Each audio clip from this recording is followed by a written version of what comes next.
Listen, a man rides through dust and victory, his name known from Syria to Samaria.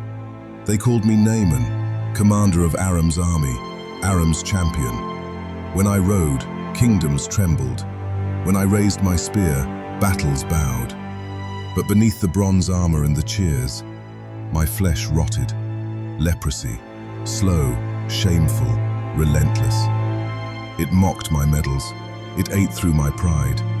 And now, Naaman will ask this generation, how long will you polish your armor while your hearts decay? You show perfection, filters, smiles, achievements, but beneath it, anxiety gnaws, guilt festers, sin hides.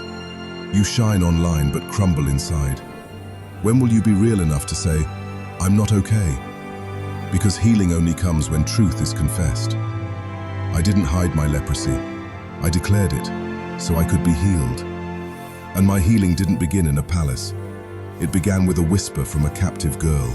If only my master would see the prophet in Samaria, She said, he would be made whole. a slave girl, a foreigner. Yet her words carried a faith that I, a general, did not have. And Naaman will ask this generation, when did you stop listening to the small voices God sends? The humble ones, the ones who pray quietly, the ones without blue checks or titles. Sometimes truth walks in sandals, not suits. I listened. I moved toward mercy. So I went. Letters from kings, gold and silver loaded on chariots, a caravan of pride and power heading toward Israel. I thought I could buy healing. I thought I could negotiate with God.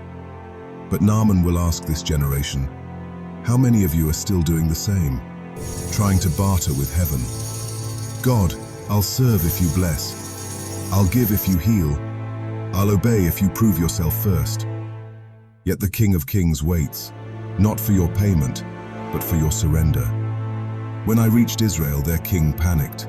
He tore his robe and cried, Am I God that I can heal? but Elisha, the prophet of God, heard and said, send him to me. Let him know there's a prophet in Israel. I expected trumpets, incense, maybe a divine spectacle. Instead, a messenger appeared with a simple command. Go, dip in the Jordan River 7 times. 7 dips? In that muddy river? I came all this way for that. I stormed off, furious. Abana and Pharpar, rivers of Damascus, aren't they better than this Jordan filth? I wanted glory, not obedience. I wanted healing my way. And Naaman will ask this generation, how often do you reject simple faith because it feels too small? You crave signs, wonders, feelings, formulas, but God asks for one thing, trust. My servants caught up with me and said, If he had asked you to do something great, wouldn't you have done it? Why not obey the simple thing? and there, on that dusty riverbank, pride finally cracked. I stepped into the Jordan, once, twice, 7 times. Each plunge a burial of ego, each rise a rebirth. When I came out the 7th time, the sores were gone, my skin smooth as a child's. But more than flesh was healed, my soul woke up. The God of Israel was real, and I knew it. Naaman will ask this generation, why can't you trust him once, one act of faith, to be cleansed? You think baptism is ritual, yet it's a doorway. You call surrender weakness, yet it's the start of freedom. I returned to Elisha and confessed, now I know, there is no God on earth except in Israel. I left my gold behind. I renounced my idols.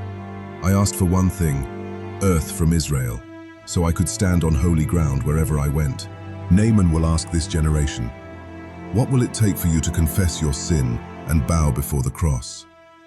You say you know him, but still clutch your idols, success, approval, lust, pride, control. He's not asking for your trophies. He's asking for your heart. Listen carefully.